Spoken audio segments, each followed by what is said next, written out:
గ్రామ పెద్దలు ఇంకా స్టేజ్ పైన వచ్చేవాళ్ళుండి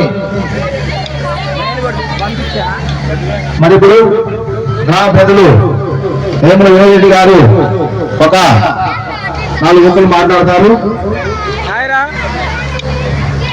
ఈరోజు మన గ్రామంలో రెండవసారి జనాలు చేయడం సంతోషకరమైన విషయం. గతంలో 1997లో అప్పుడు కూడా మన నాయకత్వంలోనే మన తెలుగుదేశం పార్టీ ఆధ్వర్యంలో ఆ రోజుల్లో కూడా జనాలు చేయడం జరిగింది. మళ్ళా 25 సంవత్సరాల తర్వాత తిరిగి మళ్ళా మనం చేయడం జరిగింది. ఈ 10 సంవత్సరం ఎక్కువగా వచ్చారు, 12 సంవత్సరం కొంచెం తక్కువగా ఉన్నట్టుంది.